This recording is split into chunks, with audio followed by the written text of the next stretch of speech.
loves. Here's our story for today on Friday. It's called Little Bear's New Friend.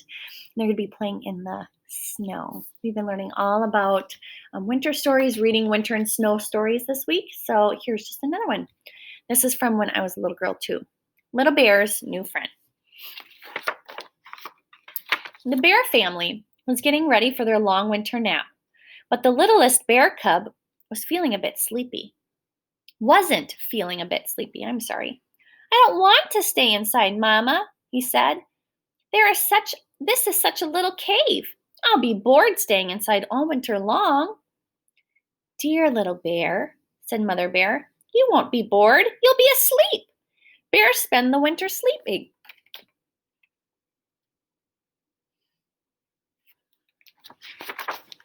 You're not bored when you sleep, right? You're sleeping. You don't know. So the little bear cub curled up with his family in the snug cave. But when the others began to snore, the little bear cub's eyes were still wide open. As he gazed outside the cave, the first snowflakes of winter drifted gently to the ground. It's snowing, he cried, watching the fluffy flakes pile up on the ground.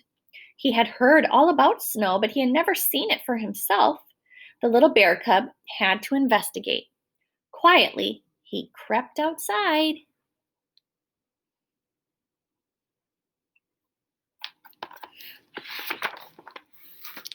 Brr, this snow is cold, said the little bear cub, patting it with his furry paws, and it's so white. He had to blink his eyes to get used to the brightness. And it's so beautiful. The little bear cub ran through the meadow at full speed, delighted with the swirling white flakes all around him. Then he began to roll over and over again in the soft new snow. Before long, the little bear cub had run and jumped and twirled and spun around so much that he didn't know where his cave was anymore. Mama, he cried, I'm lost. I'll help you, said a voice. The little bear cub looked up and saw a friendly little wolf pup. We'll find your cave lickety-split, but let's play tag first. Okay, said the little bear cub. Try to catch me.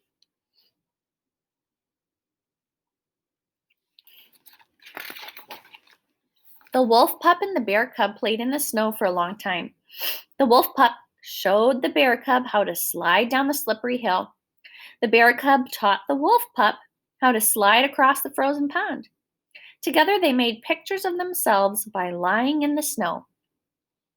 The little bear cub was having such a good time that he forgot all about finding his cave and going back to his mother.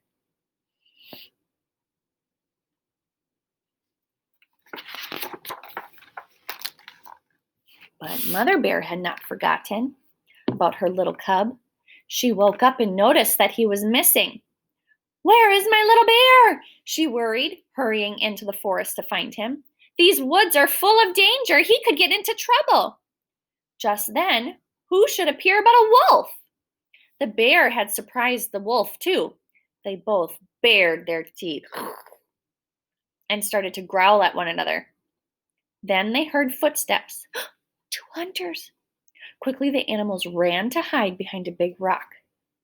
Uh-oh, there's 2 hunters. Bad news for the animals in the forest.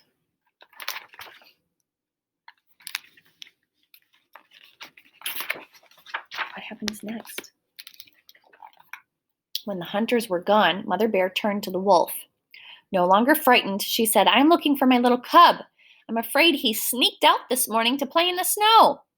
So did my little pup, said Mother Wolf, glancing at the hunters, and I'm worried about him. Let's hurry and find them. Immediately, the 2 mothers set out to search the snowy woods. Together, they worked much faster than they could have on their own. So they're worried because if the hunters see their babies, that could be bad news for the babies. Look, said Mother Wolf, my little pup's paw prints. I see my little cub's paw prints too, said Mother Bear. Mother Bear and Mother Wolf followed the tracks, over rocks and stones, climbing up and down right to the bear's den. Slowly they approached the entrance. Their hearts were pounding. And there they discovered an astonishing sight. So I followed the paw prints. These are the bears down here. These are the wolves. Back to the den. What do you think they found in the den? Inside the den, they saw the little gray wolf pup sound asleep, snuggled in a pile of snoring bear cubs. "It looks as if my little bear has found a new friend," said Mother Bear happily.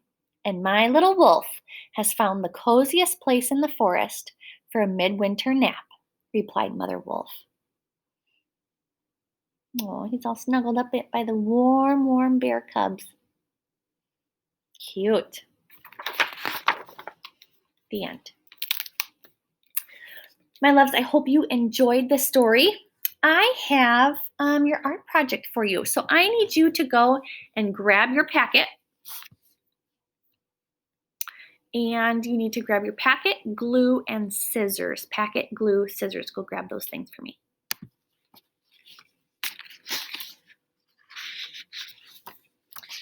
All right. One of the last pages in your packet with your book and your reading book was your art project. What you're going to do is tear this baggie off. Please tear this baggie off of your snowflake. And what you're going to do is actually decorate and make a snowflake. So I'm going to show you what you're going to do here. Let me scooch this back. You are going to put a little bit of glue. You can use glue stick too. Okay. You're going to put a little bit of glue here. If I can get mine to come out. Not a lot on the snowflake. And what you have in your baggie is called tissue paper. And tissue paper is really cool because you can see through it. It's really pretty. So what I want you to do is you're going to put one piece on at a time, and this you're going to actually lay flat. And it's okay if you go outside of the lines. Do you see how that went outside the lines? Because you're going to cut out your snowflake after it dries. So you are going to fill your snowflake with all sorts of color. Make sure you don't leave any of the white paper showing. Okay, you're going to want to fill it all up with paper. You see how I'm doing that?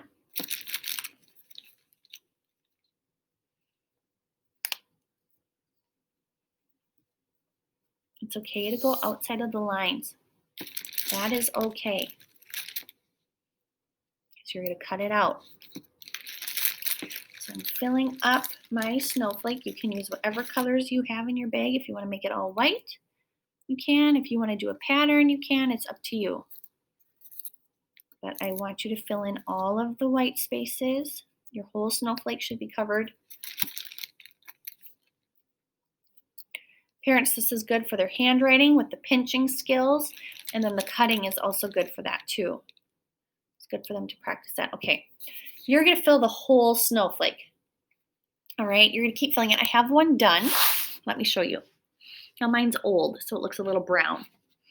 My light blue pieces turned brown. I've had this one for a long time. So what you're going to do is you're going to cut out your snowflake then.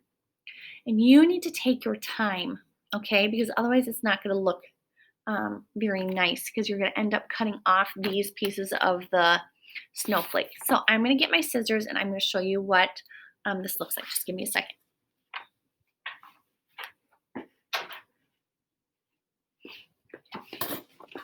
So I told you it's okay if your pieces go out of the lines. You see how these ones went out of the lines? That's okay.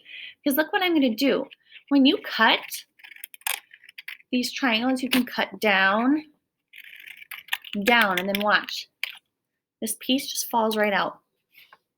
I'm going to cut here. And you can see through the tissue paper. That's why using tissue paper is so nice, because you can see through it. Then I'm going to cut down. And instead of trying to fit my scissor in here and ripping this, I'm just going to cut down on this side, on this black line.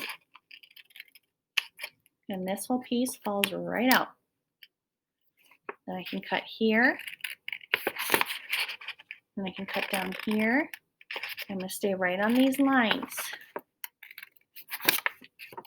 So what you're going to do is take your time. Don't cut it when it's wet. I'm sorry, was I holding that too high for you to see? I don't want you to cut it when it's wet. I want you to let it dry and then cut it. So this one is dry. Do you see how I'm just cutting down on these lines? That way I'm not ripping it. I'm staying right on the black lines. And my snowflake is looking beautiful. Now this looks tricky, but I promise you kids can do it. And when you send it back to me, please make sure your name is on the back, and I'm going to hang these from the ceiling in here so it looks like it's snowing. Please do not have your grown-up do it. I will be taking a cutting grade on this. If you cut these off, just leave it. I just want you to send it back how it is because I want to see your cutting, okay? So just take your time, be very neat and very careful, and it will look great when you're done. All right, my loves? So you're going to put glue on. You're going to fill in all the space with tissue paper. You're going to let it dry. Then in about 20 minutes, a half an hour, you're going to come back and you're going to cut it out, okay? And then you can send it back to school and I'll hang it from the ceiling and it'll look like it's snowing in here when you come back to school. My loves, I love you. Have a wonderful weekend and I will see you soon.